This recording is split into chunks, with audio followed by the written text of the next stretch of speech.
Sidekick here, and welcome back to the channel. I've been away a little bit, but at least there's some news now that I wanted to get involved in. So today I'm going to take a quick first look at the new Cold War Germany map for DCS World. I suspect this may be a topic of more videos to come. This is the latest terrain from Ugra Media, and at first glance, let's face it, there's a lot to be impressed by. Which doesn't mean that it'll be something everybody wants to pick up right away. I get that. The too long didn't read version of the big question, should you buy it, is, well, it depends. There actually isn't much to talk about, although there's quite a bit to look at. So I'll try to let the images do the talking mostly and keep the description reasonably tight.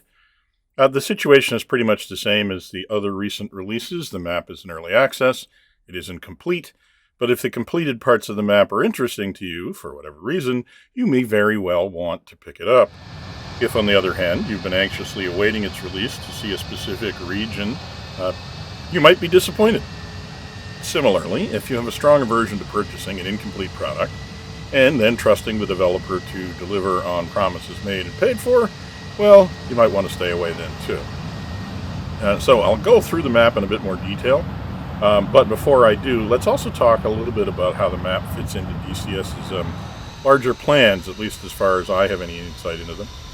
I figured I might as well do that since I spent a lot of time in videos at the beginning of 2025 and at the end of last year talking about this particular topic and making some predictions about where things were headed. And although I still stand by much of what I said after 4 months, I think it's fair to say that the release of the Cold War Germany map was a pleasant surprise and not one that I had predicted. So, I still do believe that Eagle Dynamics is following a fairly clear strategy of adapting DCS to a newer, younger audience, one that's interested in fairly easy entry to online play, and whose expectation is that modern air combat revolves mostly around air-to-air encounters against other players, and that air-to-ground tactics mainly involve, first of all, defeating enemy air defenses, and then engaging point targets, usually with high sophistication, precision, and guided munitions.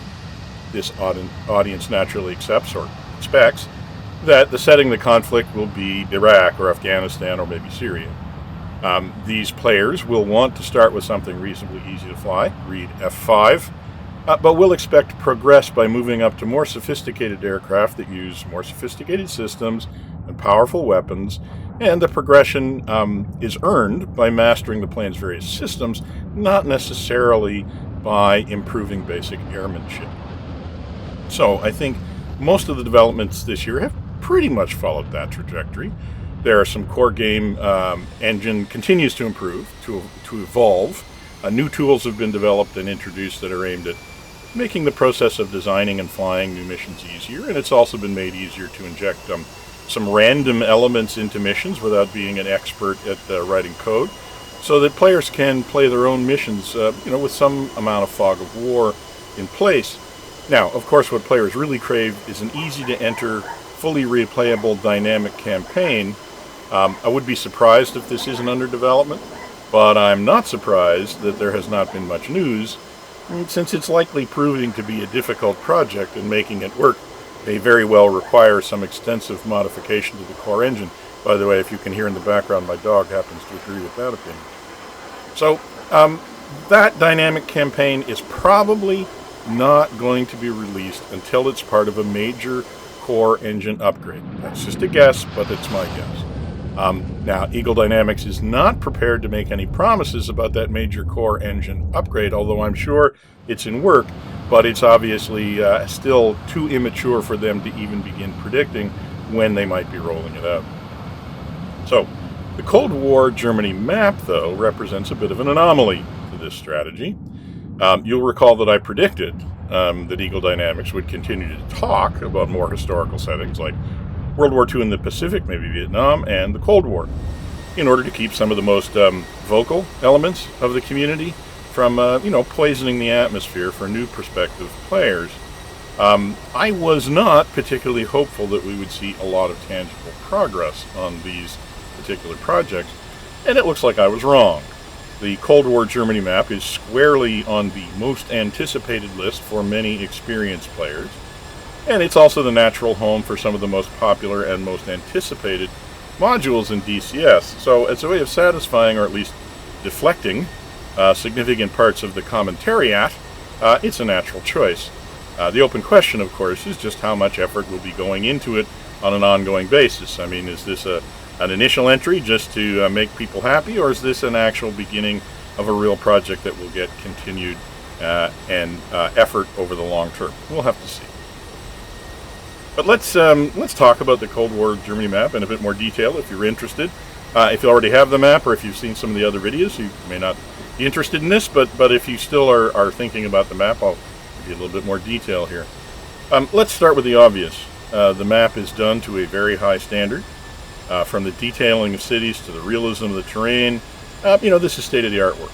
But since this is DCS, of course, the map is also still very much a work in progress. Like the recent Iraq and Kola and Afghanistan maps, what we're seeing here is a mix of development styles. And how you feel about purchasing the map will depend a lot on how comfortable you are with that reality. So I would say, broadly, that the terrain falls into 4 categories, or maybe 3 plus 1. First of all, you have the highly detailed, what I would call handcrafted sections. These are mostly the urban centers, like Berlin, Frankfurt, Hamburg, and so on. These areas are visually stunning, and they clearly have had a lot of time and effort put into them. There are a lot of very interesting details that Ugra Media has slipped in, and in some cases it's even just really interesting to literally get down on the ground and walk around. So they really are pretty impressive, and also the same can be said for significant air bases. The detail involved in the detailing of the air bases is really next level. The images I'm showing you here are just the base map. I have not added any assets whatsoever to them, and as you can see, they're very, very detailed. And the area around, in the near vicinity of the air bases, is also similarly detailed. Also, along the border between the Federal Republic of Germany and the German Democratic Republic, this area is also quite well detailed.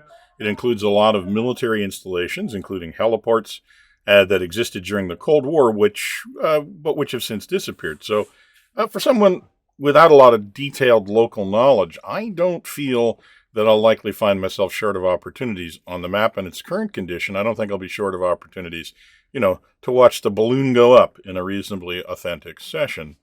Now, those with knowledge of the local history will point out that there are still some significant omissions from the list, some of which were eagerly anticipated. So their absence has been a pretty significant disappointment for some people, which is too bad. Because after the handcrafted sections of the map, there are sections that I would say have been procedurally generated in some detail and then cleaned up a little bit. These are areas where automated tools clearly created the structures, but the developers went in afterwards to tweak and adjust and make sure that there were no glaring anomalies. They generally look fine from the cockpit, and they align well with the underlying map data, but there's a certain sameness to them. You'll also notice repeating assets, generic neighborhoods, and, some odd quirks, like the fact that every industrial zone has a cluster of tall smokestacks in 1970s Germany, really? Or there's a strangely frequent appearance of nuclear power plants in places where they probably don't belong. Yeah, these areas just get the job done, I guess is what I'm saying. They're not, for someone who doesn't know the details, they're not totally out of place, but they do lack a little bit of personality if you really look. And for people who do have a lot of local knowledge, this is particularly jarring, because while the environment looks like something they're used to, the actual created environment, the 3D buildings and such, just don't. And I think that for people who do know the area well, or who lived there during the 70s, during the Cold War, this is a bit of an issue. Now, areas around the finely handcrafted areas generally fall into this category. In places where the high detailed areas are fairly dense, the cleaned up areas pretty much fill the map, and so if you're not really looking for specific local details, they do a pretty good job of filling up the scenery. Now, in the areas where the hand-built areas are less dense, like around some of the aforementioned air bases, the map is a bit spottier. This is because the third category of terrain is that which looks like it has pretty much just been procedurally generated with minimal supervision. And these regions cover forests, small towns, farmland, that sort of thing. From a high altitude, they're pretty serviceable, but if you get down lower, you'll see that the illusion starts to crack. Structures don't match the roadways, fields are too regular, and it starts to feel less like Germany and more like a map template. In some of these areas, there are no in-game roads at all, even when roads are clearly visible in the satellite imagery underneath. Now, so unfortunately, there is a bit of terrain around some of the important air bases that falls into this category, specifically because those bases are a good distance from the expected main areas of engagement, so the bases themselves are detailed, but the terrain into the transition areas to the more finished areas, it's often kind of underdeveloped. And then, obviously, there's also kind of a fourth category of terrain, which are the incomplete sort of placeholder regions. In these zones, you might find only digital elevation data and maybe some base texturing, not really a lot of buildings or trees, and in some cases, not even roads. You can often see where the real-world infrastructure should be, thanks to the satellite data underlays, but the 3D world hasn't been built yet. Now, most of these areas are at the edges of the map, but, again, they do include some areas that players will have been looking forward to seeing, because even though they're not close to the expected front line, they are close to where significant air assets were based. Like, for instance, as a Canadian, I mourn ever so slightly the fact that Lahr and Baden-Solingen are not present, but I understand that they're pretty far out of the way, so it is understandable. I mean, let's be clear, the Cold War Germany map is enormous. It's 1,000 kilometers in each direction, more or less, which means that there is just an awful lot of space to fill up. Clearly, the strategy that Ugra Media and Eagle Dynamics is using is to try and do a good job on what they believe will be the highest interests area, and then gradually diffuse that effort outward from there, which, as I said, is pretty much the same thing they've been doing in Afghanistan and Iraq. For me, the difference is that the areas they focused on in Afghanistan and Iraq weren't that interesting to me. The areas that they focused on in the Cold War Germany map, on the other, are. So, what's the takeaway? Well, if you're excited by Cold War scenarios, and you enjoy building missions, or you just want new terrain to explore, and that's me, then there's a lot to like here. But, just keep in mind, you're buying potential, not perfection. As always in DCS, the map you fly today will hopefully be even better a year from now, but there are no written guarantees. Now, there is something else to consider if you're interested in the Cold War Germany map, though. The people who invest the most time in this map early, and then also take the time to offer constructive feedback, are more likely to see those comments shaping the ongoing development. And this is something that I did talk about in other videos about stakeholder management. If you want to be influential, then you need to be supportive and constructive. So if you'd like to shape the way the Cold War Germany map comes out, I would say you should buy it, you should fly on it, and you should take the time to provide some constructive feedback. So, in closing, here's my ask to ED. I do have a small ask. I think that the release of this map is just begging for an update to the A10A. Maybe similar to the F5 makeover, or even, gasp, an interactive cockpit version? I mean, seriously, flying that aircraft on this map would keep me satisfied and supportive for some time to come, I can tell you. So if you're listening, ED, I do have a birthday coming up in June, and it's a big one, so feel free to contribute. All right, that's going to do it for me at this point. Thanks for listening, and I hope you found it helpful, and I will talk to you again